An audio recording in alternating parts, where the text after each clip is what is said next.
Bonjour à toutes et à tous pour ce 5e épisode de nos causeries papotages bavardages de filles de femmes autour de la naissance, grossesse et premier temps d'accueillir bébé chez soi. Avec moi encore aujourd'hui Alice Turquet, bonjour. Bonjour Camille et bonjour à tous. Donc Alice, hypnothérapeute toujours, qui travaille depuis un moment avec des femmes autour de la grossesse et de l'accouchement, pour les préparer, pour qu'elles puissent vivre cette transition de femme de manière plus douce. Et on Oui. le répète aussi, c'est un excellent moyen de passer via une grossesse pour mettre le doigt sur les choses qui ne sont pas réglées. Merveilleux révélateur. Voilà, exactement. Donc nous profitons de ce changement d'énergie dans nos corps et dans nos émotions Oui. pour mettre le doigt sur ce qui ne va pas. Donc là, on va vous offrir encore une fois des outils grâce à mon expérience de vie de maman de 4 enfants et une expérience de commencer à 25 ans, on finit jamais d'être maman. Mais dernier bébé à 41 ans et là j'ai 47 ans, donc on va dire 27 ans d'expérience de maman. Si vous avez suivi les premiers épisodes, nous en sommes actuellement après la naissance de mon deuxième enfant. Je vous rappelle Oui. que la naissance de Andrea s'est passée de manière extraordinairement belle et vous retrouvez le récit de la naissance sur YouTube à Camille Farge, Accouchement Plaisir, voilà. Donc, allez le voir et donc maintenant, vous avez la suite. On repart dans le temps. Andrea a dit 16 ans maintenant, donc on repart dans le temps il y a 16 ans. Je suis en Belgique avec mon bébé et nous allons nous rendre à partir de 6 mois. On est parti avec Andrea sous le bras en camionnette pour descendre, rejoindre notre bateau qui était au Sénégal. Donc entre-temps, les événements marquants avec mon bébé Andrea qui vient de naître, c'était déjà rigolo que moi, dès le lendemain, j'ai marché dès l'heure qu'a suivi la naissance d'Andrea. J'ai jamais eu de Oui. stop où je me suis arrêtée. J'ai eu aucun souci au niveau du vagin ou de l'utérus. J'avais pas de douleur, je marchais comme d'hab dans l'heure qu'a suivi. Hein, Est-ce que tu t'es apporté des soins donc suite à l'accouchement? Non, Le placenta, donc tu le disais dans la vidéo ouais. qui est déjà en ligne, voilà, il s'est libéré naturellement. T'as eu envie de pousser sur ton ventre. Voilà. Est-ce qu'il y a eu d'autres choses après? Par rapport à moi, rien. D'accord. Rien de particulier. J'ai perdu un peu du sang toute la semaine qui a suivi, mais ce que je trouvais qui était un peu normal de toute façon Comme des après. règles ou plus? Au début, non, moins. Moi, il faut dire j'ai des règles assez abondantes. Ça dépend des femmes, mais non, moins que Des les petits règles. saignements. Ouais, des petits saignements. Par rapport aux soins apportés au bébé, j'ai pas du tout parlé de ça dans la vidéo, mais il faisait assez chaud dans la maison parce qu'on avait un feu de bois, un gros feu qui chauffait bien la maison. On avait mis les serviettes de bain sur le radiateur et quand j'ai récupéré mon bébé, on l'a emballé dans des serviettes et je ne l'ai pas lavé la première nuit. Je l'ai emballé dans des serviettes et je l'ai laissé dans son petit landau. Enfin, on avait un petit panier où on l'avait mis à côté du lit pour la première nuit. Donc il est resté tout graisseux la première nuit.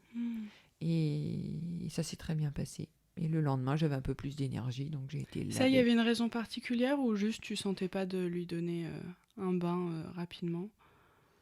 Euh... Je sais pas bien dire pourquoi Oui. j'étais peut-être un peu fatiguée, j'étais sous le machin, Hmm. sous le plaisir d'avoir eu bébé. Lui, il était bien, il s'était endormi, il était au chaud dans des serviettes.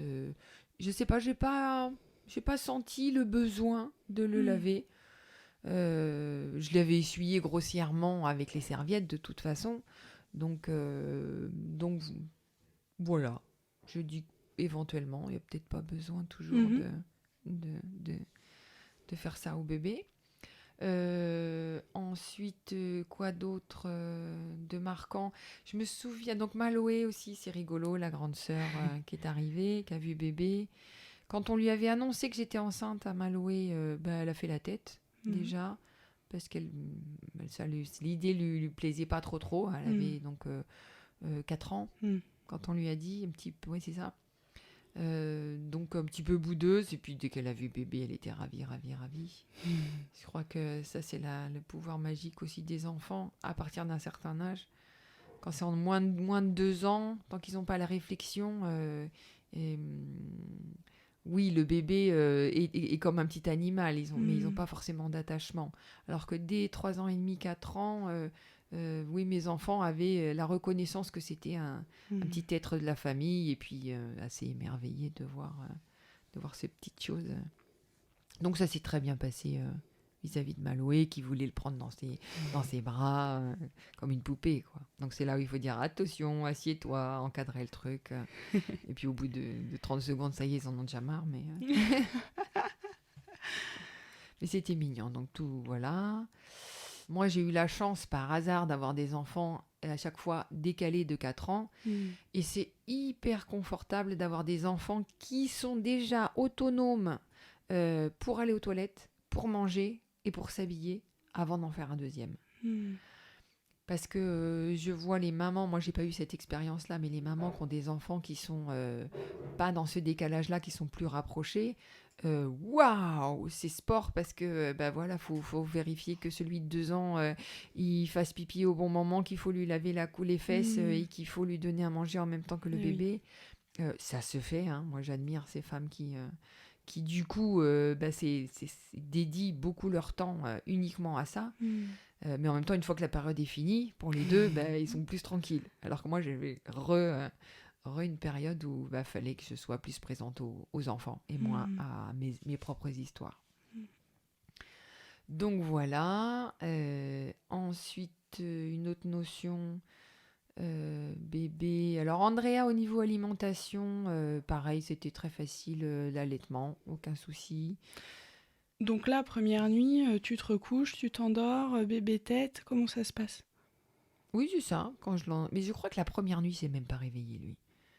Comme je l'avais eu sur le coup de 7 heures du soir, il avait eu, tu vois, 1 heure et demie de réveil, à faire des rises, enfin, nous, à l'admirer, et lui, avoir un peu les yeux ouverts, fermés, aux yeux fermés. Je l'ai allaité à ce moment-là, je l'ai fait téter, je pense, le soir. Et puis, je suis pas 100% sûre, mais il me semble que je me souviens m'être réveillée pendant la nuit à regarder si mon bébé était toujours vivant, parce qu'il dormait. Et donc à un moment, je trouvais pas ça normal. Mais non, il a pioncé toute la première nuit sans aucun souci. Et le lendemain matin, réveil, tété. D'ailleurs, est-ce que ça a été des angoisses qui t'ont traversé pour la première ou par la suite des morts subites du nourrisson? C'est l'unique moment avec Andrea, là où... Et la première nuit, ça n'a pas perduré non, après t'as pas été dans le contrôle d'aller voir s'il respirait? Non. Je les ai toujours déjà gardés à côté de moi. Donc il suffisait que je tende la main. Pour Maloé, comme on était en bateau, on avait un grand lit triangulaire. Là, je la mettais dans un coin, donc elle était toujours avec moi. Mais est-ce que tu vérifiais, c'est ça? Non. Voilà, Non. tu n'avais pas cette angoisse-là. Non, moi j'avais pas cette angoisse. Contrairement à d'autres femmes. Ouais. Non, j'ai jamais eu cette peur-là. Enfin, sauf ce coup-là, la première nuit d'Andrea, où il m'a tellement pas réveillée que je trouvais pas ça normal. Mais j'ai pas eu d'angoisse de mort subite du nourrisson. Et puis de toute façon, tu peux pas être réveillé tout le temps. Tu peux pas. C'est compliqué à gérer.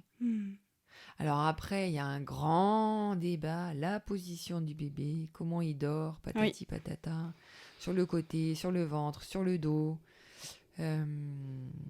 Toi, justement, comment t'as fait? Alors moi, j'avais tendance à les mettre sur le ventre.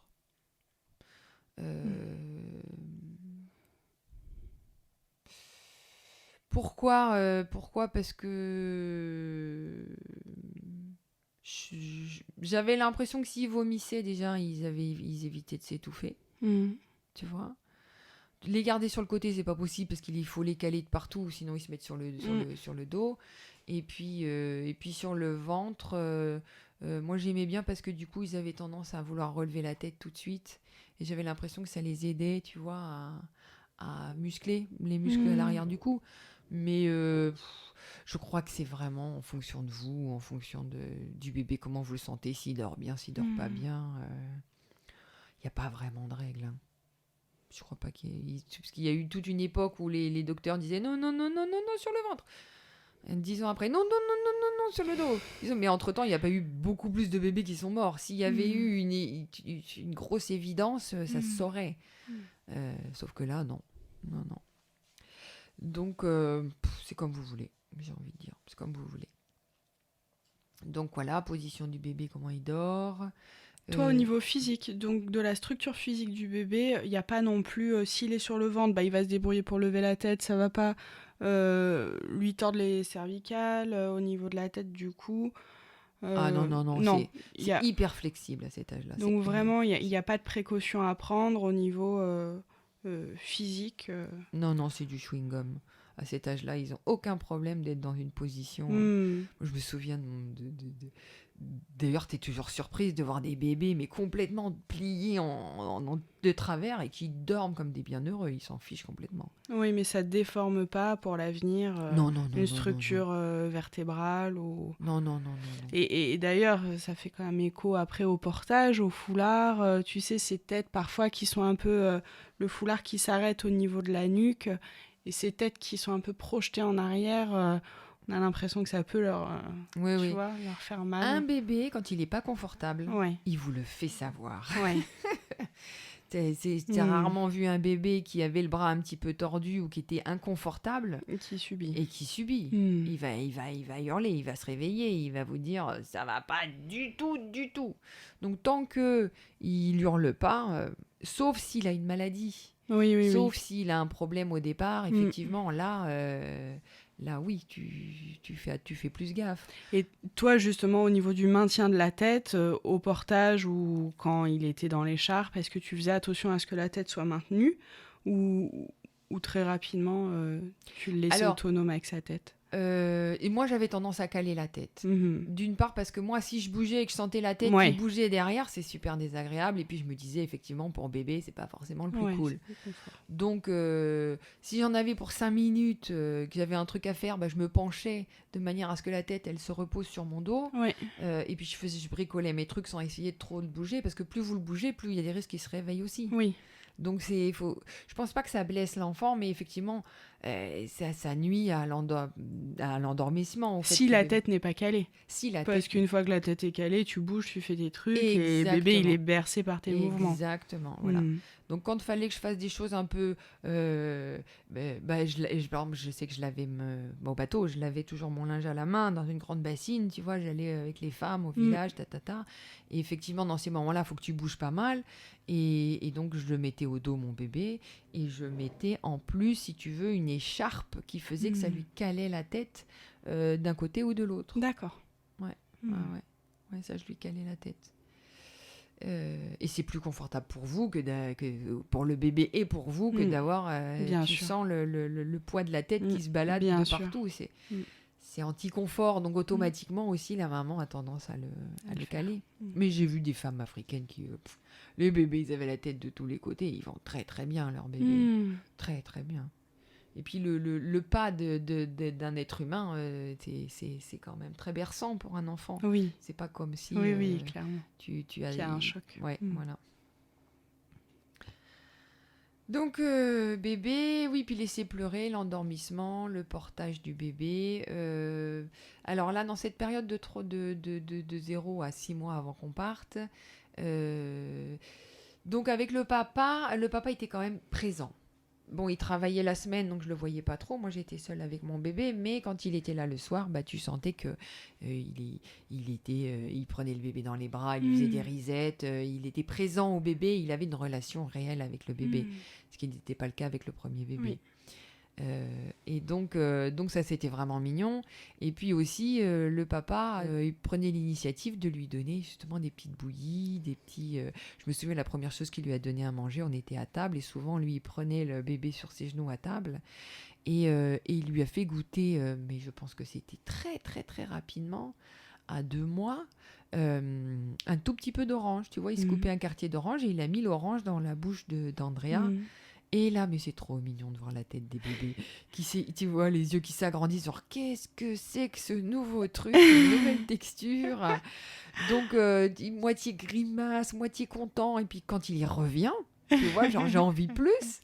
Et ben, petit à petit, tu vois, il tenait bien le quartier parce qu'il le tète comme un sein pour qu'il ait juste le jus, pour pas qu'il avale tout. Mais bon, c'est arrivé aussi, genre, oh bon, tu récupères le quartier pour pas qu'il s'étouffe, mais c'est super mignon. Donc le papa était très présent aussi dans Mhm. l'alimentation, dans comment le bébé euh, grandissait et tout Mhm. ça. Donc il était présent et il avait pas mal du coup à mes yeux, de connaissances et d'expérience par rapport à moi, parce qu'il avait élevé 2 enfants, 2 grands-enfants déjà. Donc je me souviens une fois de laisser pleurer bébé ou pas laisser pleurer bébé. Oui, Tu sais, le moment où les oui, bébés oui. sont petits. Et à un moment, bah voilà, Andrea avait été changée, nourrie, tout avait été fait pour faire en sorte que ses besoins, ses nécessités premières soient comblées. Oui. Et il pleurait, il pleurait, il pleurait. Et il y Mhm. a un moment, bah, Filippo m'a dit, écoute, on va le laisser dans son berceau, on va le laisser pleurer, on va faire un tour 10 minutes parce que c'est vraiment pas cool de l'entendre hurler comme ça. Moi, ça me mettait dans des états Oui. super mal. Oui, on en revient à cette sensation dans le ventre qui est assez difficile d'y résister, justement. Exactement. Que tu as Ouais. envie de soulager. Ouais, Avec voilà. les seins qui tirent. Ouais, ouais, ouais. Mais ça, je pense que c'est un lien mammifère, quoi. Bébé mammifère, t'y vas. Donc on s'est éloigné, on a fait une petite balade d'1 quart d'heure. Et puis quand on est revenu, la maison était silencieuse. J'ai été voir, bébé dormait comme un ange. Mhm. Euh, donc, euh, Comment donc t'as vécu, toi, cette balade, du coup?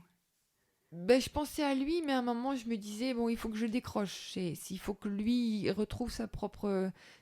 Son autonomie de centre, de pouvoir Voilà, s'apaiser aussi. voilà. Qu'il arrive à s'apaiser tout seul et que je sentais quelque part que c'était douloureux, mais que c'était juste aussi pour moi, pour me Mhm. calmer l'esprit, pour Mhm. me détendre, parce que Mhm. sinon, ça aurait été systématiquement, du coup, moi au sein avec bébé et je perdais de mon autonomie. Oui. Donc on a fait ça.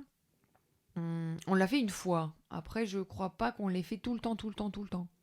Tu vois, je me souviens juste de ce moment-là.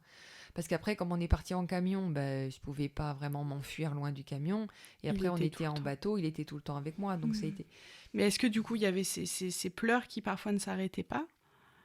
Bah non, si j'étais dans le coin, je le laissais pas hurler jusqu'à ce qu'il s'arrête. Voilà. J'y arrivais pas. Tu le remettais au sein. Ouais. Ou je le prenais, ou je le calmais, ou je lui faisais faire une balade, ou Oui. je m'en occupais, quoi. Et justement, là, au niveau du sommeil, bah, est-ce qu'il dormait quand même bien Oui. ou est-ce que tu étais à nouveau la tétine géante? Ah, oui, j'ai toujours été un peu ça avec mes enfants, parce que je les ai allaités jusque 2 ans, 2 ans et demi. Hmm. Et puis, à la différence de Maloé, c'est que j'étais déjà un petit peu plus âgée et j'avais un peu moins besoin de faire la fête. Oui. Du coup, c'est vrai qu'il y avait plus de soirs où on était tranquillou à la maison, que ce soit au camion ou au bateau, en Oui. définitive. Et du coup, il y avait des horaires un peu plus réguliers. Donc, j'avais moins besoin moi, recréer un cocon sécuritaire que je devais faire pour Maloé, puisqu'on était souvent dehors. Oui. Et que pour bébé, pour Andrea, c'était différent. Hmm. En fait, ça dépend aussi de nos besoins et de nos nécessités au Bien sûr. moment où. Et puis, pour la première fois, Filippo était capable de prendre Andrea et de l'endormir, par Oui. exemple. Que pour Maloé, j'étais, moi, à 100%. Donc toi, ça a été assez soulageant, ça. Tout à fait. Ouais. D'avoir une présence masculine qui vous aide, Hmm. masculine ou féminine, parce qu'après, si vous avez votre maman ou quelqu'un avec qui vous vous sentez à l'aise et qui peut faire le relais avec bébé, avec Andrea, c'est vraiment super agréable. Alors, il y a des femmes qui ont aussi du mal à lâcher, hein, qui ont du mal à déléguer, même s'il y a un papa, même s'il y a des grands-mères Mm. ou des grands-pères, mais il y a des femmes qui ont beaucoup de mal, hein. Oui. Alors, de mon expérience et de ce que je vois aux femmes autour de moi, le premier, c'est un peu normal, surtout si vous l'avez tard, surtout si on a eu du mal à l'avoir. Il représente tellement des attentes de féliciter cet enfant, c'est-à-dire qu'on croit que ça y est, quand on aura l'enfant, on va devenir enfin heureux, ou comblé de quelque chose, d'un vide qu'on ressentait. Et effectivement, pendant un certain temps, il va combler ce vide. Mais il faut faire attention à ce que ce vide, si vous entretenez cette liaison de fusion du bébé qui va remplir votre vie, votre amour, votre attention, votre besoin affectif, et bien attention parce qu'après ça devient malsain. Le bébé n'a pas ce rôle-là, un enfant n'a pas ce rôle-là du tout.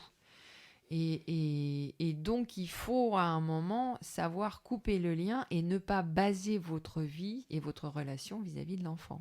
Donc, il y a déjà au niveau affectif que l'enfant peut combler vos manques d'affection et d'amour d'un papa trop distant, ou ça arrive souvent, où les femmes élèvent leur enfant et surtout leur fils de manière à ce que ce soit une relation très fusionnelle. Et tu vois ces garçons qui appellent leur maman tous les jours au téléphone et qui prennent des nouvelles. C'est même à 20 ans. Ça, c'est problématique, mesdames. Hein. C'est normalement, non. Donc, il y a ce problème-là au niveau affectif. Et il y a le problème aussi qui est double, qui est la femme se donne de la valeur ou reconnaît la valeur de sa vie ou se sent utile dans sa vie qu'à partir du moment où elle élève l'enfant. Et donc, toute sa vie va être basée sur l'éducation de l'enfant, comment l'enfant il va être propre, comment l'enfant il va être bien, comment l'enfant il va réussir à l'école. Et en fait, c'est réussir sa propre vie à travers l'enfant. Et donc, tu combles ton besoin de réussite dans la création d'un enfant. Sauf que tu peux plus ou moins réussir l'éducation, sauf que ça s'arrête très, très, très, très vite. Le seul besoin que tu as de ton enfant, de lui donner, de réussir, c'est que il ait à manger, il ait un toit et il ait des vêtements. Après, qu'il réussisse à l'école, c'est pas votre problème. Aussi la part d'affection et d'amour si évidemment, possible. Évidemment, oui. Mais ça, c'est vrai que ça va tellement sous le sens que, évidemment, un peu d'attention et d'amour. Et que l'enfant devienne autonome, comment il doit prendre soin de son corps. Comment il doit s'habiller. En fait, l'enfant, il est réussi l'éducation à partir du moment où l'enfant, il peut tout faire sans vous. Et c'est ça une bonne éducation. C'est de rendre libre. C'est de rendre libre. Et que le plus vous voyez votre enfant qui est capable d'aller vers les autres sans avoir peur, en étant complètement autonome dans l'habillage, la nourriture, le pipi et ses besoins de sociabilisation, c'est réussi. S'il est collé à vous, il y a un souci. Que l'enfant, on lui donne la possibilité de s'adapter aux situations. Tout à fait. J'ai un copain là, il est hyper protecteur avec son fils. Et son fils est déjà grand. Et moi, je laissais, par exemple, mes enfants monter sur des murets en fonction... De toute façon, ils sont capables de monter qu'en fonction de leur propre taille.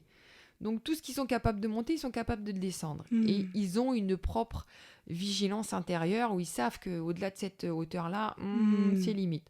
Donc, moi, j'ai toujours laissé mes enfants faire en disant, si tu montes, déjà, tu descends tout seul. C'est souvent, ils sont bloqués. Oh, maman, s'il te plaît. Donc, je les guide pour redescendre, mais je lui dis, je te le fais une fois, mais pas deux fois. Si tu es capable de monter, tu es capable de descendre. Et donc, ce gars-là, Igmar... il voulait pas que son fils monte, alors que les miens, ils montaient. Et puis, je lui disais, mais... Pourquoi ? Et en fait, il disait, oui, mais moi, je veux qu'il lui arrive rien. Mais je lui dis, mais tu te rends compte ? Il lui arrive rien dans la vie ? Mais c'est trop triste. Tu lui enlèves de la vie, en fait. Mais ouais, tu ne veux pas qu'il vive complètement. Mais ouais, il faut qu'il lui arrive des choses. Et tu ne peux pas... L'enfant doit vivre des choses aussi dites mauvaises pour connaître ce qui est bon. Tu vois ? Alors, évidemment, qu'il se fasse pas mal. Tu lui donnes pas une tronçonneuse allumée quand il a 2 ans. On est d'accord. Mais tu limites, tu encadres. Tu accompagnes. Exactement. Et je vais raconter une anecdote par rapport à Maloé qu'on vivait en bateau. Elle avait 2 ans, 2 ans et demi. Il y a 2 ans, 2 ans et demi, ils marchent très bien. Ils ont une capacité physique extraordinaire, mais mentalement, ils savent pas du tout ce qui est dangereux, pas dangereux et tout ça. Ça, c'est l'âge le pire. Parce que il faut être toujours derrière, toujours derrière. Faut protéger. Et donc, moi, j'ai habité en bateau. Donc, j'ai eu pas mal d'angoisse que ma gamine, elle tombe, tu vois. Parce que le bateau, en plus, était pas encadré par des filières parce que c'était un système de bateau où on n'en avait pas. Et à un moment, je me suis dit, donc je l'avais toujours avec moi sur les, tu vois, je regardais. Et puis, si elle tombait à l'eau, de toute façon, l'eau était super claire, était calme, je plongeais, j'allais la récupérer. Parce qu'elle a su nager à 3 ans très rapidement, mais la transition... Ce qui est arrivé, du coup, elle est déjà tombée... Non. D'accord. Non, en sachant pas nager, non, ça n'est jamais arrivé. J'étais toujours derrière. Mais c'était pour te rassurer, de dire que l'eau était claire, calme, et que si ça arrivait, tu pouvais plonger, la récupérer. Voilà. D'accord. Parce qu'elle faisait la maline quand j'étais sur le pont. C'est-à-dire, elle se tenait au banc, elle se penchait au-dessus de l'eau. Tu vois, elle faisait des trucs que... effectivement, au-dessus de l'eau. Donc, si elle trébuchait, pouf, elle pouvait tomber. Mais elle savait que j'étais toujours là pour la regarder. Et donc, j'ai fait un essai. Je suis allée dans la cabine. Et là, il y a plein de fenêtres. Donc, discrètement, je regardais Maloé, voir que si j'étais pas là, qu'est-ce qu'elle ferait ? Tu vois, est-ce qu'elle ferait aussi, comme je dis, la maline ? Tu vois, à faire des choses un petit peu... risquées. Risquées, exactement. Et en fait, je l'ai vue se rapprocher du bord du bateau. Alors, tu vois, elle a vu que j'étais pas là. Et alors que d'habitude, elle allait debout s'accrocher au haut banc et là se pencher. Et bien là, à 1 mètre du bord du bateau, je l'ai vue se mettre à 4 pattes, ramper comme un petit chien et passer sa tête au-dessus de la rambarde pour regarder l'eau. Donc j'ai compris qu'elle avait la notion du danger quand j'étais pas là. Tu vois, ce qui m'a rassurée. Mais il n'empêche que j'ai toujours été vigilante. Tu vois, je pouvais pas me permettre parce qu'un accident est possible. Oui, bien sûr. Une vague, un machin, donc oui, il faut quand même faire gaffe. Donc, par rapport aux mamans et aux relations aux enfants, vous ne pouvez pas être hyper protectrice. C'est mauvais. Il faut laisser l'enfant faire ses expériences. Pareil pour les papas. Hein. Là, ça englobe le papa aussi. Oui, voilà, quel que soit l'éducateur.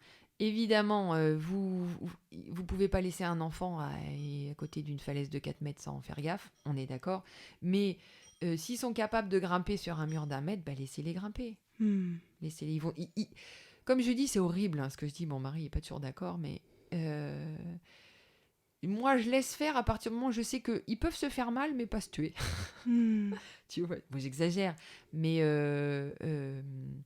s'ils tombent de 1 mètre, 1 mètre 50 quand ils ont 4-5 ans, ils risquent de se faire mal, mais pas pire que ça. Donc là, c'est vraiment son angoisse à soi qu'il faut aller voir. Exactement. Ouais. Pour pas la transmettre à l'enfant, justement, et le rendre frileux de la vie et apeuré par les nouvelles choses. Oui, et puis surtout, il faut que physiquement, il grimpe, l'enfant. Il faut que ça fonctionne. Il faut qu'il trouve son équilibre, il faut qu'il monte sur des pierres, il faut que ce soit instable, il faut qu'il apprenne à se casser la figure, il faut qu'il apprenne à rouler, il faut qu'il apprenne à... Si tu surprotèges, nous, on a vraiment l'exemple... clé entre mon mari et moi. Mon mari a été surprotégé parce qu'il a eu un problème de santé vers 6 mois qu'il l'a hospitalisé et sa maman l'a surprotégé. Qui fait que, alors je sais pas si c'est complètement en lien, mais il a des vertiges dès qu'il monte à 2 mètres, il est persuadé qu'il n'a pas un bon sens de l'équilibre, il est persuadé qu'il est manchot, tu vois, qu'il a les 2 mains gauches, alors que c'est pas vrai. Mais... Et puis dès que sa fille elle a un bobo, elle a du sang, lui il s'allumait dans l'angoisse, tu vois. Alors que moi je suis là, waouh, super joli, regarde ton bobo, moi j'en ai un autre, tu vois. Et je lui montre mon bobo à moi et je dédramatise le truc. Alors que lui, il aurait tendance, alors c'est aussi pour ça qu'il m'a choisi comme maman pour compenser, tu vois, en disant waouh, il m'a vu fonctionner avec mes premiers enfants. Et il a dit elle va compenser mon angoisse. Voilà, mes super angoisses. Et là où lui, dès qu'elle a un œil rouge, un petit machin, il aurait tendance à vouloir courir à l'hôpital. Moi, j'ai dit, écoute, on attend 2 jours ou 1 jour, on voit comment ça évolue. Si le corps de l'enfant est capable de se guérir tout seul sans intervention extérieure, on lui laisse cette chance-là. Si on voit que l'enfant, ça devient rouge, gros, il a mal, il geint, ou ça dépasse ses capacités physiques tout seul de se réparer, oui, on demande de l'aide, mais pas avant ça. Alors que lui, il voudrait faire une intervention extérieure tout de suite, à ce que l'enfant, on règle le problème de l'enfant tout de suite. Et là, vous arrivez à vous mettre d'accord ou ça crée des conflits? Parce qu'on voit aussi dans beaucoup de couples que des visions très différentes de l'éducation ou du sens simplement du corps ou de la vie peut créer beaucoup de tensions. Oui, tout à fait. Alors, moi, je sais qu'il a la hantise des couteaux. Dès qu'il voit Gaïa qui a 5 ans avec un couteau dans la main, ça réveille des peurs. Il se met en colère et il lui dit « Mais non, tu sais bien que… » Et moi, je suis calme parce que moi, je m'en fous et je considère que mes enfants, je les ai laissés pas jouer avec des couteaux, mais quand ils avaient des couteaux dans la main, je faisais attention qu'ils soient pas super affûtés, je faisais attention qu'ils soient pas… Bon, bref. Qu'ils sachent s'en servir? Est-ce que tu les as formés à ça, du coup? Alors, quand je vois… De pas marcher avec le couteau face à soi. Voilà, c'est ça. C'est donner des règles. Déjà, tu te balades pas avec un couteau si tu l'utilises pas. Tu restes assis. Après, ça dépend. Il y a des couteaux ronds. Tu vois, un bout rond que l'enfant, il peut fonctionner avec. Tu peux leur filer des vieux couteaux. Tu sais que même s'ils tombent… la probabilité pour faire en sorte qu'il tombe et que le couteau tombe sur le manche et que ça va exactement dans la direction du cœur et que…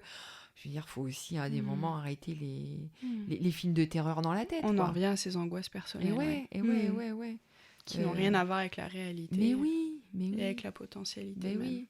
Parce que naturellement, un enfant, il tombe, t'as la main qui se pose et puis t'as le couteau qui se met horizontal. Il va pas toute seule. Il n'y a que dans les films que ça arrive, tu vois. Ouais. Entre guillemets. Et donc, ce que je dis à Gaïa et ce que je dis à mes enfants quand ce qu'ils font outrepasse la limite de peur des autres, ça met les autres dans l'angoisse. Je leur dis, écoute, il faut que tu respectes les peurs des autres. Ça veut pas dire que tu fais mal. Ça veut pas dire que… mais ça dérange trop. Et pour vivre en harmonie avec ton entourage, il faut que tu prennes en compte les peurs des autres. Et donc, c'est pareil. Ça, c'est valable. Nous, ici, on habite au Portugal. La nudité, par exemple, elle est très, très, très cachée. Donc, mes enfants sur la plage où moi, quelque part, j'aurais tendance à avoir petit, tu les laisses tout nus. Ici, je le fais pas parce que je sais qu'ils aiment pas. Ça dérange. Ouais, ça dérange. Donc, la liberté des uns commence là… Où s'arrête celle des autres. Voilà. Donc, c'est vraiment de s'adapter par rapport au milieu. Ouais. Alors, je veux pas dire de trop se laisser plier par ces règles-là. Mais faut trouver l'équilibre. Et donc, c'est pareil avec mon homme, là, et ma manière de fonctionner. Moi, je dis aux enfants, mes règles à moi, dans ma maison et autour de moi, sont celles-là. Elles ne sont pas universelles, mais c'est dans ces règles-là, si vous fonctionnez autour de moi dans ces règles-là, moi je me sens bien. Avec Marco, mon compagnon, c'est des autres règles. Donc après, c'est à vous d'apprendre à exactement vous adapter. Tu as dit le mot juste, vous adapter en fonction de tout un chacun.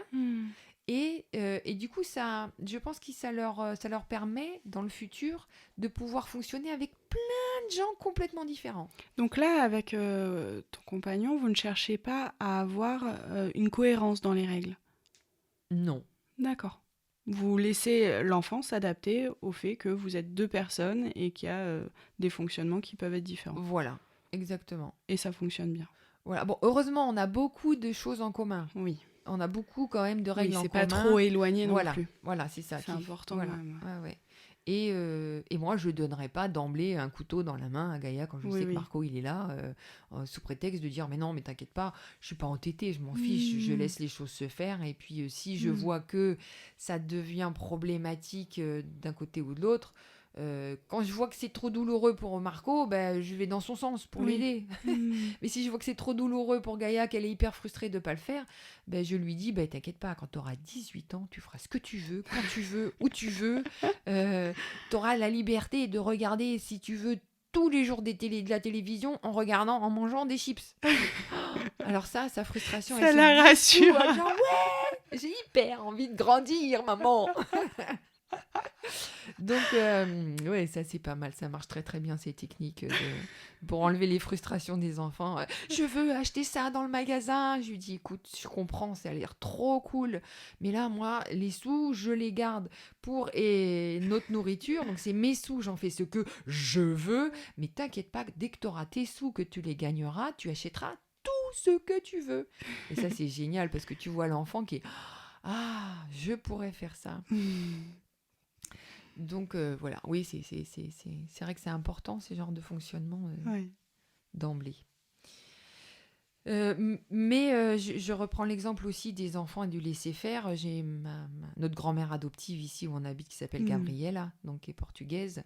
Et quand elle a à 1 an et demi, 2 ans, Gaïa voulait monter sur un petit muret et tout de suite elle est rentrée en panique en disant non, non, non, non. Et moi qui lui ai dit, écoute Gabriela, laisse-la faire. Si elle tombe, elle risque d'apprendre quelque chose, c'est tout quoi. Et elle m'a dit, ça m'a transformé ma vision de voir l'éducation aussi. Donc il faut savoir éventuellement en douceur dire, bah voilà, moi en tant que maman, j'accepte que l'enfant y vive des situations pas mortelles évidemment, mais inconfortables, oui, parce que c'est comme ça qu'on apprend aussi. Alors c'est souvent la nuance entre l'inconfort et le danger, quoi. Exactement. Comment évaluer, et c'est souvent lié aussi à ses propres peurs et angoisses. Voilà. Ouais, Parce que là où toi tu vas dire non mais ça va, si elle tombe ça va pas être dramatique, d'autres vont dire non mais là c'est pas possible. Oui, exactement. Ça va être trop dangereux. Ouais. Mais il faut quand même, alors il faut respecter ses peurs, enfin je pense que c'est important. En tant que kinésithérapeute fille là, je peux vous dire que c'est très important que l'enfant il puisse grimper très très vite. Oui. Qui fonctionne en fait, voilà. Qui fasse ses expériences. Voilà. Quitte à ce qu'il se fasse un petit peu mal, oui, qui tombe, il faut qu'il apprenne à tomber. Il faut qu'il apprenne à rouler, il faut qu'il apprenne ses limites, il faut que son corps il se développe le plus vite possible. C'est très très important ça. Et oui, et qu'il apprenne aussi à agir avec son corps du coup. Là, si je fais ça, ça va faire mal, donc c'est inconfort, donc j'y vais pas. Garçon et fille. Parce qu'on a tendance à... les petites filles sont moins physiques que les garçons. Attention, Poussez, s'il vous plaît, les filles à bouger physiquement. Parce qu'après, le nombre de petites filles que je vois qui sont incapables de marcher sur des chemins, même à 7-8 ans. Je connais des gens, là, ils sont venus chez nous en vacances. La fille, elle avait 10 ans. Elle était incapable de marcher sur des chemins en plière inclinés. Handicapée parce que attention, tu vas tomber. Le papa qui croyait bien faire. Qui l'a porté du coup? Non, même pas. Mais je pense qu'il l'a jamais rassuré, qu'ils n'ont jamais fait ce genre de balade, toujours sur des terrains plats en pleine ville. Et la gamine qui commence à descendre sur des cailloux, tu vois, tu poses tes pieds inclinés. Mais c'était le calvaire pour elle. Elle ne savait pas où poser ses pieds. Elle était dans la peur absolue de glisser et de tomber et de se faire mal. Mais c'est pas grave. Tombe, glisse et rattrape-toi. Et justement, dans cette différence d'éducation entre les garçons et les filles, toi, comment t'as fait? Fait aucune différence. Enfin, que je crois consciemment de n'avoir fait aucune différence. À savoir que dans mon parcours personnel, j'étais extrêmement garçon manqué. Donc moi, j'ai été celle qui grimpait partout et qui n'avait pas de limite de fille ou de garçon. Oui. Maloé, la première, elle a été pas mal élevée en Afrique. Les gamins, allez hop, tout le monde dehors et ça grimpe et ça saute et ça marche. Et en plus en bateau, t'es obligé d'apprendre tout ça. Oui. On a fait un peu plein de digressions là. Un petit peu, oui. On est parti loin. Parce qu'on était à la base sur les premiers soins d'Andrea.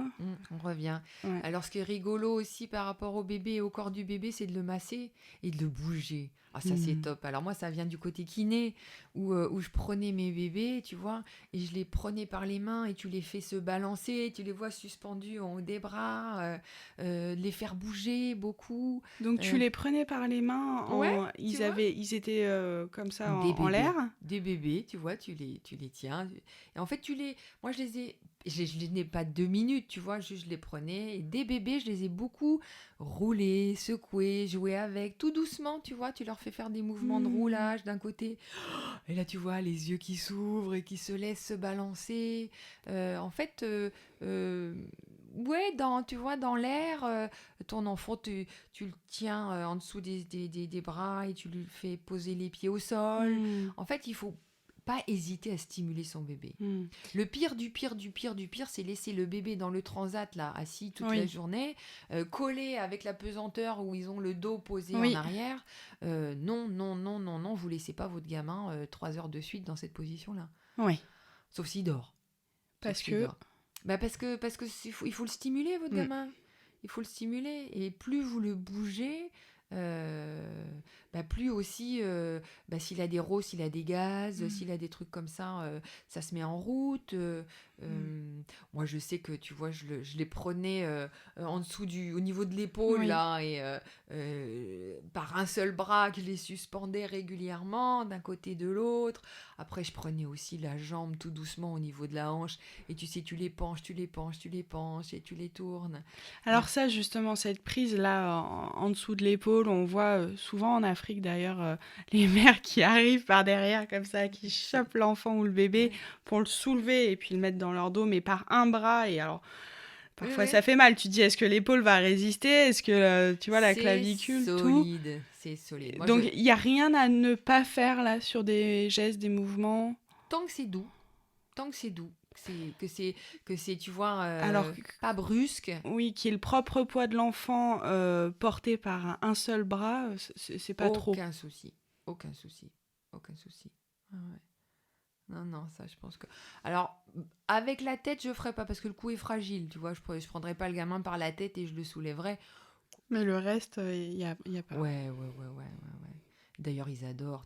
Tu les mets devant toi tout nus, tu les masses et tu leur rouvres les articulations, tu les tires vers le bas, tout entre les orteils. Ils adorent sentir les limites de leur corps. Et puis après, tout doucement, tu les bascules d'un côté, tu les bascules de l'autre, tu les mets sur le ventre. Ça les aide vachement à sentir quelles sont leurs limites, de connaître des nouvelles sensations, des sensations et pas avoir peur du coup. Donc ça, c'est vachement rigolo. Mais je ferai peut-être un jour une vidéo de comment... Il faut que je trouve un petit bébé. Comment les masser, comment les bouger, comment... oui, ça, ce serait passionnant. Ils adorent. Ah, ce serait génial. Ouais. Et c'est un bon moment passé avec bébé aussi, tu vois. Donc ça, faut pas hésiter. Ne soyez pas brusque, évidemment. Faites pas... Le cognez pas, le faites pas tomber. Et puis, soyez attentive à la réaction de bébé, du coup. Exactement. C'est lui aussi qui sent la limite de son corps. Exactement. De toute façon, c'est toujours le même truc. Si vous lui faites mal, vous inquiétez pas qu'il va le dire. Ça, c'est immédiat. Ça va faire ouais. Et oui, ça arrive très souvent. Moi, je sais que quand t'as bébé dans le dos et à un moment, tu sais pas pourquoi, tu recules, t'as oublié que t'avais un bébé, tu le cognes un peu, il le fait savoir. Il le fait savoir qu'il est pas content. Au niveau de l'allaitement et Andrea, ce qui est rigolo, c'est que lui, à 8 mois ou 9 mois, à un petit déjeuner, je me souviens, je l'allaitais, et il a vu une tartine, et il a laissé le sien, et il a tendu la main vers la tartine, et depuis lors, la tétée, c'était plus pour manger. C'était pour avoir un petit moment calme avec sa maman. Je reconnais bien Andrea, là. Voilà. Et c'était tout de suite grosse bouffe, lui. Je veux manger, je veux goûter tout. Donc, Et moi, après l'allaitement, une idée qui me traverse l'esprit là par rapport à Andrea et la tétée. Moi, j'ai un caractère très hyperactive, speedy. Et j'avais beaucoup de mal à prendre du temps privilégié avec mes enfants. Et donc, le fait de les allaiter jusque 2 ans m'obligeait à avoir un contact câlinou avec mes enfants. Parce que je ne sais pas me poser, je ne sais pas mettre mes fesses sur un canapé, rien faire. Et je vais apprendre peut-être en grandissant, je vais devenir plus sage. Mais pour le moment, et même encore maintenant, j'ai vachement de mal à faire ça. Et donc, pour moi, j'ai compensé aussi ce manque d'attention un peu privilégiée avec les enfants parce que j'étais pris dans le tourbillon de la vie avec l'allaitement. Et du coup, c'est vrai, quand je mettais mes enfants au sein, j'étais obligée de m'asseoir, obligée de me poser, obligée de les caresser un petit moment, de leur parler. Donc pour moi, j'ai réussi à apprendre ce moment-là via l'allaitement. Donc l'allaitement n'était plus lié à la nourriture, mais lié à l'affection. Bien sûr, comme très souvent. Ouais, voilà. Et c'est souvent pour ça que l'allaitement dure aussi longtemps. Ouais. C'est pour garder ce moment câlin. Voilà, ouais. Qui doit pouvoir être remplacé par autre chose. Hein. Ouais. Donc voilà, Andrea, l'allaitement. Et puis après, donc quand Andrea a eu 6 mois, nous on avait acheté une petite camionnette qu'on avait aménagée en camping-car. Et on est parti en voyage de Belgique pour aller jusqu'au Sénégal où on avait notre bateau. Donc on a fait un voyage de 3 mois. Et on a traversé donc... on a fait Belgique, France, après Italie, Sicile, on est allé à Tunisie, on voulait traverser via le sud, via l'Algérie, mais on a été refoulé à la frontière, donc on est reparti dans l'autre sens, et on est retourné en Espagne, et on est traversé Maroc, Mauritanie et Sénégal. À savoir que le passage le plus rigolo était la traversée du désert dans la Mauritanie. Parce qu'il n'y avait pas de route à l'époque. Donc il fallait qu'on prenne un guide et on était pendant un jour dans le désert. Et là, je me disais, des gens qui me disaient, mais peut-être complètement inconscient avec un bébé tout petit, qui a 6 mois, partir en voyageant.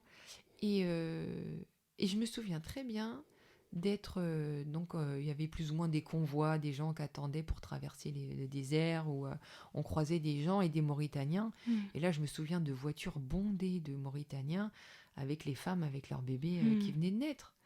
Donc je me disais, mais ici, il y a des bébés qui naissent. Ici, il y a des gens qui vivent. Pourquoi est-ce que mon bébé à moi ne pourrait pas survivre ? Qu'est-ce qu'il aurait de différent des bébés mauritaniens ? Exactement. Moi, ils sont faits de la même manière. On est des humains. Tant que des humains peuvent vivre là, pourquoi est-ce qu'ils ne pourraient pas vivre ?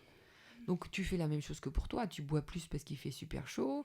Tu protèges des moustiques s'il y a des moustiques, parce qu'il peut y avoir le paludisme. Mais ça marche pour nous comme pour lui. Et donc, j'ai jamais eu peur de voyager avec mes enfants. En me disant, ce qui est bon pour moi, c'est bon pour eux. Et s'il y a des êtres humains qui y vivent, pourquoi est-ce que nous, on ne pourrait pas s'adapter ? Et en plus, comme on fait des voyages, pas en arrivée d'avion, où c'est un peu radical le changement de climat, mais par contre, on fait des arrivées, que ce soit en bateau ou sur la terre, bah, tu petit à petit... Bah, tu as le temps de t'adapter. Mais ouais, ton corps, il a complètement le temps de s'adapter. Et au climat, parce qu'il fait chaud, et à l'eau, parce que tu bois un petit peu d'eau différente, et tout ci, tout ça. Et, c'est beaucoup moins violent. Ouais. Voilà, c'est ça. Donc, et puis, ce qui est génial de voyager avec un bébé et un enfant, c'est que toutes les mamans de la planète entière se ruent sur ton bébé, et surtout s'il est différent, s'il est blanc, s'il est blond, c'est waouh! Ça crée du lien. Mais ouais, et les gens ne voient plus le côté on a peur, c'est des adultes ou c'est des machins, mais ils voient c'est une famille. Et là, ça ouvre des portes mais merveilleuses d'échanges, mais magnifiques. C'est vraiment, s'il y a un truc à conseiller, c'est voyager avec vos enfants. C'est merveilleux, comme ça ouvre toutes les portes. Parce que c'est tellement innocent que tout le monde peut se reconnaître et avoir des liens d'accroche. Les humains, tu vois. Et moi, ça me réconcilie avec l'humain à chaque fois. Parce que où que tu sois sur la planète, tu arrives avec un bébé, toutes les femmes dégagent de l'amour. Et quel que soit ton niveau social, que le bébé soit riche, pauvre, noir, rouge, bleu, violet, c'est automatique, quoi. Et ça, je trouve ça génial. C'est fabuleux. Ouais, ça, je trouve ça super beau. Et moi, je fais la même chose. Hein. Je vois un nouveau bébé, je suis attirée comme un aimant, tu vois. Je veux le prendre dans mes bras. Donc voilà, globalement, par rapport à ça. Donc là, t'étais pas du tout plus même pas avec Maloé, mais là, t'étais pas non plus dans le fait de vouloir le garder pour toi, ça te dérangeait pas que les femmes le prennent. Il n'y Ah avait pas de oui, possession, parce qu'il y a des femmes que ça dérange quand même, je dis ça parce que il y a des femmes qui se sentent un peu, même un peu une intrusion que les autres veuillent le prendre. ah oui, oui, oui, oui. Non, moi, j'ai toujours aimé que mes enfants soient au contact avec les autres, et le plus possible. Et le plus possible, parce que je me disais, je ne peux pas combler tout. Mm. Je ne peux pas combler tous leurs besoins, et de leur apprendre le plus vite possible qu'il y a plein d'autres adultes référents qui sont capables de répondre à leurs besoins primaires, c'est hyper important. T'avais déjà perçu ça. Ouais. Ce qui est à un autre niveau, mais pareil dans le couple. Hein. On ne peut pas répondre à l'intégralité Des besoins, de quelqu'un. Ouais. Oui, oui, tout à fait. Et bon, dans le couple, comme l'autre est adulte, il est censé pouvoir répondre déjà à ses besoins basiques, on va dire, et de fonctionnement de vie matériel. Il faut qu'il soit autonome au niveau matériel, après au niveau affectif. Pense plus au niveau émotionnel et relationnel. Tout à fait. Sauf que les enfants, c'est encore un autre niveau, c'est-à-dire leur montrer que c'est capable, et ça, vous allez faire des enfants qui se sentent en sécurité n'importe où sur la planète. Et ça, c'est une liberté énorme pour eux. Ah ben oui. C'est un cadeau immense. Eh ben oui. Et moi, ma fille, Maloé, qui a voyagé très vite, tout de suite, toute seule, parce que son papa vivait loin de nous et je l'envoyais en avion rapidement, je lui ai toujours dit, si tu es perdu dans un aéroport ou quelque part, tu regardes une personne que tu trouves jolie, gentille, qui tu sens bien, et tu vas lui demander. Il y a partout sur la planète des gens bien intentionnés qui vont vouloir t'aider. Il y a des gens mal intentionnés, oui, mais à toi d'essayer de regarder vraiment et sentir les personnes. Tu vois une maman avec des enfants, je lui dis, moi je suis une maman, je vois un gamin de 10, 11, 12, 13 ans qui me demande une info, je vais être tellement contente de l'aider, quel que soit le lieu, la couleur, la langue. Donc j'ai toujours transmis ça à mes enfants. D'aller frapper à la bonne porte. Voilà. De le sentir au maximum. Et qu'il y a toujours des gens pour vous aider, et patati patata. Et je pense que en fait, ce qui a amené en moi ce mode de fonctionnement, c'est que j'ai perdu mon papa quand j'avais 7 ans. Il a eu un grave accident quand j'avais 5 ans, qui l'a complètement handicapé, traumatisme crânien. Donc je pense que j'ai vu et j'ai senti que ma maman nous élevait toutes les trois, mais quand elle revenait pas le soir parce qu'elle allait quelque part, je me disais, bon, bah mince, quand maman sera plus là, si maman meurt, tu vois, quand tu as 7-8 ans, si maman meurt, qui c'est qui va s'occuper de moi ? Et donc, j'avais ma meilleure copine avec ses parents, et je passais toutes les semaines chez eux. Donc, je m'étais dit, ces gens-là, je pourrais vivre chez eux, tu vois. Et du coup, je m'étais toujours dit que l'enfant, il doit être capable de se dire, bah oui, les parents peuvent mourir. C'est évident que ça peut arriver. Je souhaite à personne, bien évidemment, mais il faut pas se voiler la face. Ça arrive, ça peut arriver.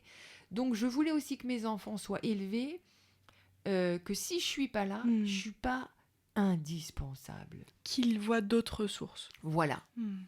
Et que en vrai, que si je disparais, ils vont être tristes, évidemment. Ils vont perdre leur maman, mais qu'en plus, ils se remettent pas une couche de l'hyper méga angoisse de survie. Qui va prendre soin de moi après ? Et c'était l'intérêt des marins et marraines à l'époque. Avant 15 ans, où l'enfant peut être relativement autonome tout seul, et 7-8 ans où ils sont capables de penser par eux-mêmes, t'as quand même toute une période là où c'est bien de leur dire, bah oui, mais... donc c'est pour ça que vous rendez pas autant indispensable, mesdames. Oui, vous l'êtes irremplaçable, mais pas indispensable. Ça, c'est très important à avoir cette notion-là en tête. Et si vous voyez, vous rencontrez dans ce truc-là, il y a un truc à creuser. Ça revient au fait de pourquoi on fait des enfants. Est-ce qu'on les fait pour soi ? Est-ce qu'on les fait pour les rendre libres ? Ouais, c'est ça, toutes ces notions-là de combler un vide, de se sentir utile, de patati patata. Et non plus que ça n'éveille pas une culpabilité immense. On observe, on voit, oui, là, il y a des choses, on a tous nos failles, nos fragilités, nos difficultés. Il suffit juste d'en avoir conscience pour que les choses aussi puissent être travaillées Ouais. et fluidifiées. Donc Oui, il n'y a oui. pas non plus à se flageller. Oh là là, Non, moi je suis non, pas non, une non, mère non, non. généreuse parce que j'ai envie de les garder tout près de moi et sous mon aile. Oui, oui, bah ça c'est normal, hein. Je veux dire, si c'est le premier et si c'est les 8-9 premiers mois, c'est normal. Après, Mm. si c'est un peu trop et que vous avez du mal à laisser votre enfant garder par une autre, eh ben, acceptez-le, c'est pas grave. C'est votre réponse à vous que vous avez trouvée pour essayer de combler quelque chose qui est à l'intérieur de vous. Et petit à petit, ça va faire chemin dans la tête. Et si vous avez envie de voir émerger du changement, c'est possible. Voilà, tout à Mm. fait. Tout à fait. Mais de toute Rien façon, n'est figé, quoi. ouais, Voilà. voilà, ouais, rien n'est figé. Et puis de toute façon, il y a un moment, le problème, il va surgir fort au point que ça va être problématique C'est pour ça. vous. C'est ça, c'est que tout part d'une question d'envie. À partir du moment où c'est pas trop dérangeant, souvent Ouais, on s'adapte. on fait avec, et puis à un moment on peut plus faire avec. Donc là, le changement émerge Ouais, et la transformation se fait. ouais, c'est ça. Donc ne pas se faire violence non plus de il faut que là, une réflexion mentale, vraiment le sentir. Là, est-ce que ça éveille de la souffrance pour moi ou pour ceux qui m'entourent? Et est-ce que j'ai envie de voir émerger un changement? Si oui, eh ben, je trouve les moyens Tout à et fait. il y en a. Vous êtes là pour vous faire du bien. Donc si vous voyez qu'il y a un problème, on ne l'utilise pas pour se faire du mal en plus. Ça, c'est hyper important à comprendre comme notion. À partir du moment où vous écoutez cette émission, c'est que vous voulez améliorer quelque chose. Donc, remerciez-vous d'abord d'essayer de voir des solutions. Et n'utilisez jamais un de vos problèmes pour encore en plus vous culpabiliser. Je faisais pas mal ça. Et j'ai vu des patients à qui je disais « Ah bah oui, mais là, t'as un problème. » Et que je leur donnais des exercices à faire. Et qui revenaient après, mais super coupables en disant « Ouais, j'ai pas fait les exercices. » Je dis « Oh, calme. T'es venu me voir pour trouver des solutions. Tu vas pas repartir avec 2 problèmes. Qui est essayer de trouver une solution pour le premier problème Et la culpabilité. Et la culpabilité de pas faire. Tout va bien, tout va bien. Faut juste accepter où on en est et bravo, et ça va bien. Juste, bah voilà, on essaye d'avancer et nous toutes, c'est la même chose. Voilà. Mais n'utilisez pas ce qu'on dit contre vous, s'il vous plaît. Au contraire, si vous écoutez, c'est que vous cherchez des solutions, donc bravo.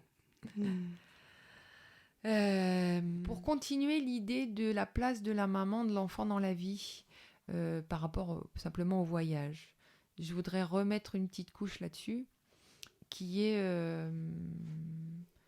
il ne faut pas s'empêcher de vivre à cause de l'enfant. Donc adapter, tourner toute sa vie vers l'enfant.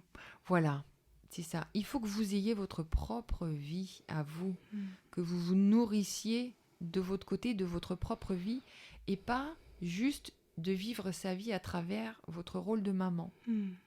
Alors, si vous avez 2 enfants en super bas âge et que vous êtes tout seul à vous occuper, oui, effectivement, il y a un moment où vous n'aurez même pas le choix, vous n'aurez pas tellement de temps pour vous. Mais il faut faire attention, tant que ça vous plaît, ça va. Dès que vous sentez que vous êtes en déséquilibre, il faut faire garder vos enfants. Il faut vous éloigner d'eux pour vous retrouver vous-même. Parce qu'après, ça peut être très pernicieux de... On a des rêves, on a tous des rêves.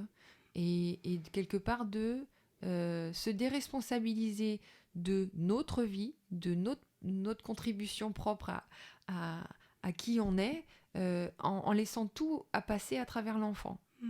C'est se perdre soi-même et pour n'être qu'une maman. Et ça, vous n'avez pas le droit. Et c'est charger l'enfant aussi. C'est ça. Et c'est-à-dire que si vous comblez toute votre vie sur l'enfant, l'enfant a un devoir de vous combler. Et ça, c'est pas bon du tout. Non. Donc, si vous avez des rêves, si vous avez envie de faire des choses, vous vous débrouillez pour mettre en place une organisation de vie qui fait que vous pouvez faire votre vie avec un enfant. Mais c'est pas je m'arrête de vivre parce que j'ai un enfant. Et Marco, là, me disait qu'il y avait la première ministre néo-zélandaise qui entre-temps, a eu un bébé pendant son mandat. Et tout le monde disait, oh là là, elle va s'arrêter. Mais elle a dit, ben non, j'organise ma vie différemment. Mais je suis complètement capable d'assumer mes tâches avec un petit bébé que je dois allaiter. Donc, même quand tu es Premier ministre, donc je pense que tu dois quand même avoir pas mal de choses à faire, eh ben, elle continuait sa vie. Et merci pour cet exemple magnifique. Merci pour cette... Nous, on a notre vie. Et moi, c'est ce qui s'est passé de ma vie en bateau. Je vivais en bateau, je vivais en voyage, et mes enfants, j'ai envie de dire, c'est horrible, comme des valises, me suivaient, sauf que c'était des valises humaines qu'il fallait que je aide à garder en santé dans la vie, mais c'est eux qui me suivaient. Et que c'est à moi de m'organiser pour que eux, ils aient leurs nécessités comblées à l'essentiel dans ce système de vie. Comme ça, moi, j'étais trop contente d'avoir des enfants et de vivre ma vie. Et pas s'arrêter de vivre parce que tu as des enfants, parce qu'il leur faut une stabilité, parce que ci, parce que ça. Ça, c'est ses propres projections de ne pas réaliser ses rêves et du coup, de responsabiliser l'enfant. Tu veux dire que la stabilité, t'es arrivé aussi à leur donner dans ce mode de vie-là? Voilà, tout à fait. Jusqu'à une limite. C'est-à-dire que j'ai senti que... Donc, j'ai vécu en bateau jusqu'à l'âge que Maloé avait 7 ans, André avait 3 ans et demi. Et là, moi, j'ai senti mes propres limites. Il fallait que je sois maîtresse d'école, il fallait que je sois maman, jouer avec eux, parce qu'ils n'avaient pas beaucoup de copains autour. Il fallait que je sois tout, plus le papa, évidemment. Il fallait qu'on réponde à tous leurs besoins. Et à un certain âge, c'est plus possible. Tu peux pas tout combler quand ils ont besoin de copains, quand ils ont besoin d'école, d'éducation. Moi, j'étais très mauvaise prof. Quand Maloé commençait à pas comprendre les mathématiques, je rentrais dans des rages et dans des colères qui me faisaient peur qu'elle soit bête. Ça me revoyait mes propres peurs, que moi j'ai toujours pensé que j'étais stupide, comme j'étais pas bonne à l'école. Tu vois, c'est marrant, ça me faisait miroir, quoi. Et j'arrivais pas à gérer ce truc-là. Ça me renvoyait des peurs.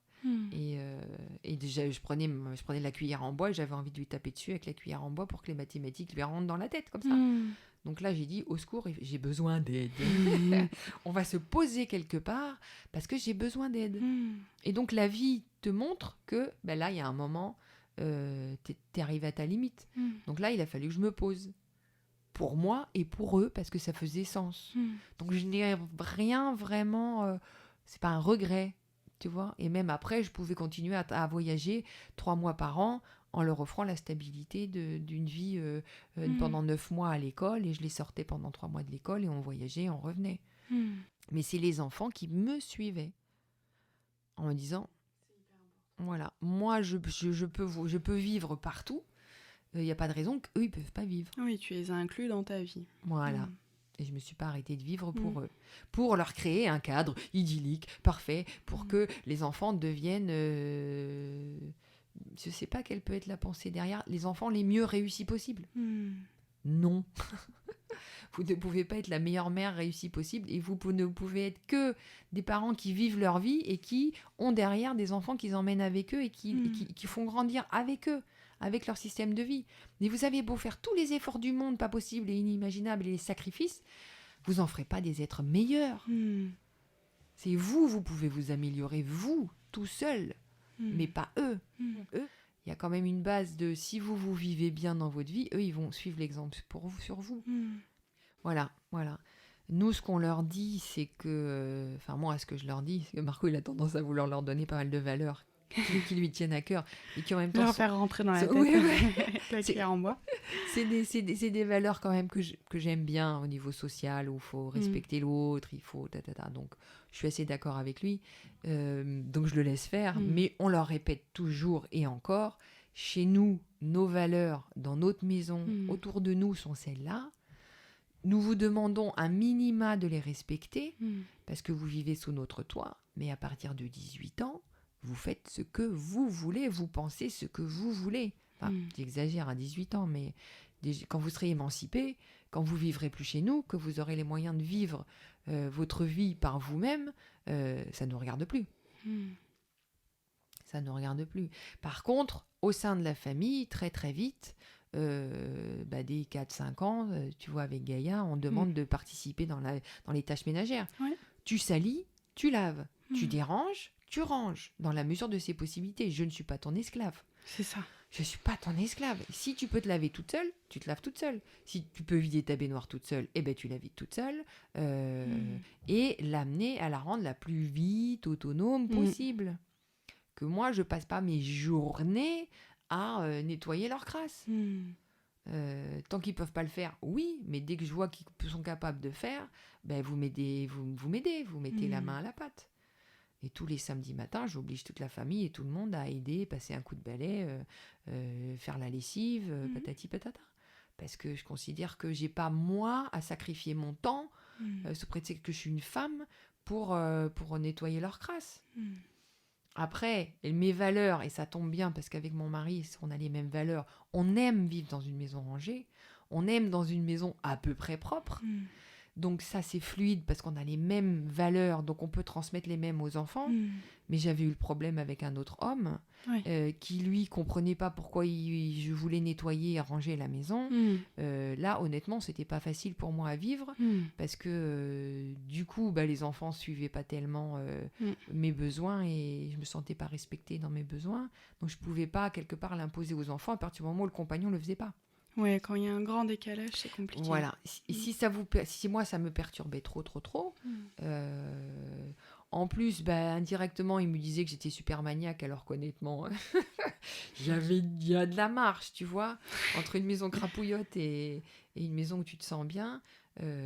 Oui, il a fallu que je me sépare parce que c'était trop conflictuel. Même si tu sens qu'il y a de l'amour derrière, s'il n'y a pas de respect des limites de l'autre, non, ça peut pas aller.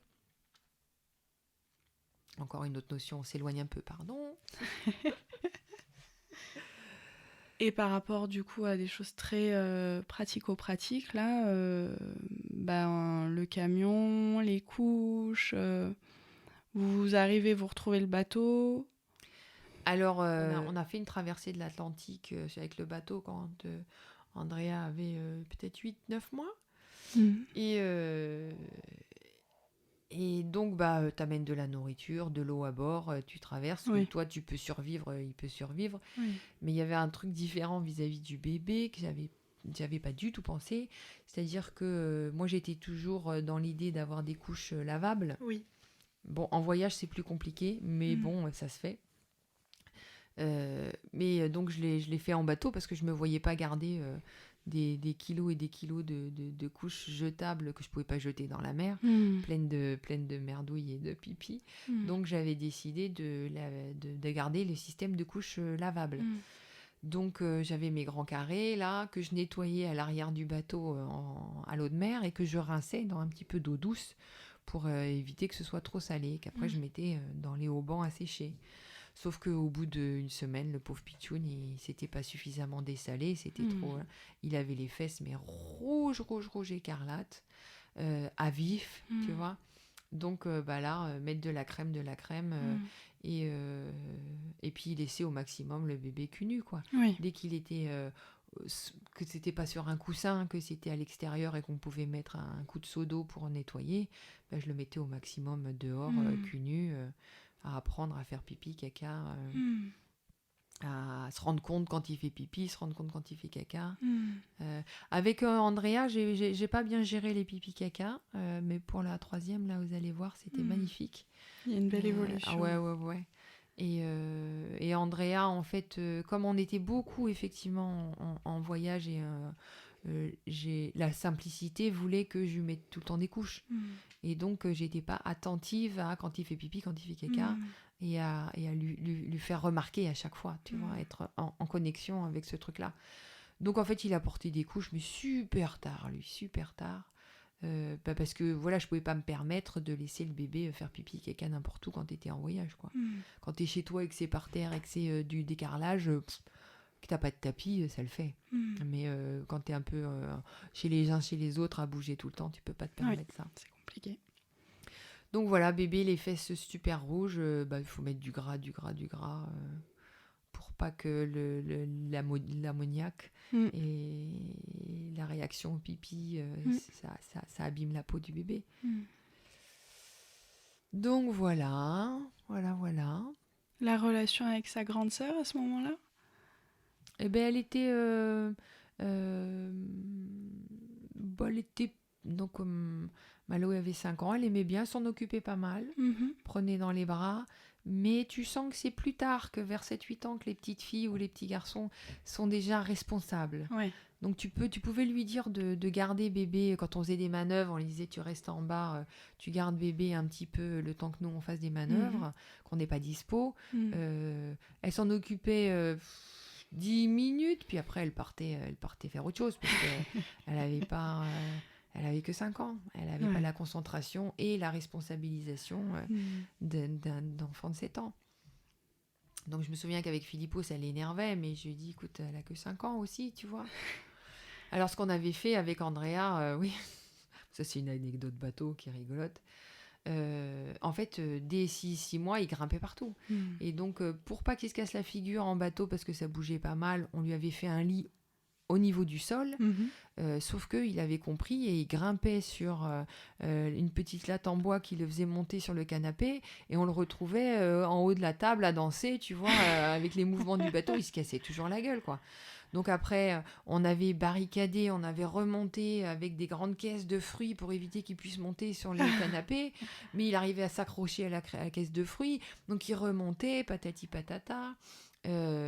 Après, on l'a trouvé une nuit, on était de quart, nous, à l'extérieur. Il s'est réveillé, il a grimpé les escaliers tout seul et on l'a retrouvé dehors, tu sais, penché quasiment au-dessus de l'eau, tout content, le truc hyper dangereux, quoi. Parce que le temps que nous, on aille à l'avant faire une manœuvre ou je sais pas quoi, il s'était réveillé. Et puis de voir qu'il était là. Et ouais, donc gros coup de flip. Parce que sinon, dans le bateau, nous, on les laissait jamais sans surveillance, et toujours avec des gilets, si jamais il devait tomber à l'eau, tu vois. Et donc, la seule solution qu'on avait trouvée pour qu'il ne fasse pas que des conneries, pendant les nuits, on lui mettait un fil au pied, un fil à la patte. Ah ouais. On lui laissait une autonomie de 1 mètre à 1,50 m quand on avait des manœuvres à faire, ou qu'on n'était pas dispo. Ah ouais. Eh ben oui. Eh ben ouais, tu vois, comme un parc, mais on pouvait pas le mettre en parc parce qu'il n'y avait pas assez d'espace. Et après, on a fabriqué, quand on est arrivé à terre, une demi-porte à sa cabine qui fait qu'il avait un endroit avec des coussins partout. C'était son espace et même s'il roulait, il se faisait pas mal, mais qu'il ne pouvait pas sortir, tu vois. Mais tu sais, c'est vraiment la chèvre de Monsieur Seguin où tu les mets un fil à la patte. J'avais un peu honte, mais sur le moment, t'as pas d'autre solution. Tu vois, le pauvre pépère. Oui, trouver une solution pour le protéger. C'est ça, mais en fonction de notre vie à nous. Bien sûr. Voilà. Voilà. Et puis après, on est arrivé au Brésil et il a fait ses premiers pas en courant après des cochons sauvages. C'était trop rigolo. Et à ce moment-là, la relation à ton compagnon ? En fait, quand moi je l'ai rencontré, j'avais beaucoup de mal à dire non à Maloé. J'en avais parlé dans un des épisodes précédents où je ne savais pas mettre mes limites. Oui. Lui m'a donné la possibilité, parce que lui, il arrivait très très bien à faire ça. Et donc, il a commencé à mettre beaucoup de règles à Maloé, que moi, j'arrivais pas à imposer. Non pas au niveau physique et danger de vie, parce que je lui avais posé, mais au niveau social, où elle ne pouvait pas... Il fallait, par exemple, il avait décidé que Maloé, dans nos règles sociales, enfin moi j'étais d'accord avec, que quand tu te réveilles, tu dis bonjour. Ou quand tu vois des gens, tu dis bonjour. Tu vois, à 5 ans, ça fait partie de la manière française et apparemment belge de fonctionner, où on veut que tes enfants, au sein de ta vie, disent, nous c'est ce qu'on fait, donc c'est à eux de faire. Donc on avait dit à Maloé, qui avait donc 6 ans, 5 ou 6 ans, on te demande à ce que le matin quand tu te réveilles, tu dises bonjour, tu vois. Que moi, j'arrivais pas à mettre en place. Parce que je l'avais dit 1 ou 2 fois, mais elle le faisait pas et j'avais pas envie de me fâcher pour ça parce que j'avais mes propres... je savais pas dire non ou imposer. Et donc, Philippot avait décidé de dire, bah écoute, tu es d'accord, on va te demander de faire cette règle-là puisque tu vis avec nous, sinon tu seras puni. Oui, d'accord. Et le lendemain matin, elle se réveille et évidemment, elle ne veut pas dire bonjour. Et donc, on avait voté pour le fait de dire, bah voilà, t'as ton dernier cadeau qui était une poupée qu'elle aimait bien, on va te la confisquer jusqu'à ce que tu dises bonjour. Et elle était partie dans une rage pas possible. C'est pas comme ça qu'on punit les enfants. Vous ne savez pas éduquer les enfants. Il faut leur donner des fessées aux enfants si vous voulez qu'ils obéissent. Mais elle était hyper frustrée, hyper en colère qu'on lui mette une règle. Parce qu'elle en avait vraiment pas eu des règles sociales. Et donc ça avait commencé à créer un problème. Et donc petit à petit, on a réussi à mettre des règles. Filippo avait établi des règles pour Maloé. Sauf qu'il y a eu un moment dans le temps où, et les premiers mois, toute ma famille me disait c'est super le boulot qu'il fait, qu'il vous arrivez à mettre en place. Tu vois, elle était un petit peu plus polissée, entre guillemets, tu vois, moins intrusif par rapport aux autres. Et donc, j'ai eu beaucoup de retours super positifs sur le fait que, voilà, on arrive aussi à, quand on disait non, qu'elle touche pas un truc, elle le faisait pas. Elle le faisait plus, alors qu'avant, moi, j'avais beaucoup de mal à lui faire ça, tu vois. Et sauf que petit à petit, en fait, dans la relation qu'on avait établie, il s'est avéré que Filippo a commencé à abuser de son pouvoir par rapport à Maloé. Et moi, au début, j'ai pas du tout vu. Et ça s'est aggravé avec le temps. Jusqu'à... on est restés ensemble 5 ans et à la fin, je me suis séparée à cause de ça. Il s'est avéré que lui... a abusé de son pouvoir et imposé des règles. Au début, je comprenais pas trop quelle était la limite, tu vois, entre... et lui, il me disait toujours... Entre le bien et le trop. Exactement. Et lui, comme il était très doué dans les mots et que pour lui, c'était important et qu'il était... vis-à-vis de lui-même, il était très, très, très discipliné. Et lui-même, il était énormément dans le contrôle vis-à-vis de lui-même. Et donc, il voulait aussi l'imposer à Maloé. Et donc, moi, ça me mettait en souffrance, mais parce que je savais pas si c'était exagéré dans un sens ou si c'était moi qui étais trop laxiste. Et c'est hyper dur de voir là. C'est hyper dur, hyper dur. Et moi, je me suis laissée complètement dévorer jusqu'à un moment où j'ai vu qu'il abusait de trop. Et donc là, quand j'ai voulu, moi, imposer à un moment, dire, bah non, mettre ma limite à moi dans l'autre sens, Filippo, le papa, il n'a pas accepté que je remette en cause son autorité aussi. Et donc là, ça a clashé et là, on s'est séparés parce que moi, je trouvais que c'était trop... Ce qui était bien au départ devient un mal après. Et trouver la limite, moi, je m'en suis vachement voulu. Après, d'avoir dit quand même, on a été d'un extrême à l'autre. De laisser Maloé faire plein de trucs jusqu'à... donc pendant 5 ans, après, elle ne pouvait plus rien faire. Tu vois. Donc... l'équilibre, la balance, la voie du milieu, on bascule, on tombe d'un côté, on se relève, on repart de l'autre. On réajuste. On réajuste en permanence. Voilà. Physiquement, là, tu te sentais bien? Ouais, au niveau physique, ouais, super. Ton corps, 1 ou 2 accouchements, c'était pareil? Ouais. Ok. Ouais. Tout était bien revenu? Oui. Rééducation du périnée? Un peu la même logique, beaucoup marché, bouger. J'ai pas fait spécialement ni de sport, mais tu dis comme on nageait beaucoup. Oui, t'en faisais quand même. Voilà. On marchait, comme t'as pas de voiture, en fait tu marches tout le temps, tu vas te balader tout le temps. Donc voilà. Écoutez, encore une fois, merci beaucoup d'être avec nous, d'avoir écouté en espérant que ces histoires de vie et le point de vue de Alice qui prend de la hauteur par rapport aux événements puissent vous aider, vous donner des clés, des pistes de réflexion et pour que vous viviez vraiment au mieux tous ces processus. Voilà, tous ces processus. Et voilà, on vous embrasse très très très fort. On espère que tout va bien pour vous et prenez soin de vous. Prenez soin de vous et à très bientôt.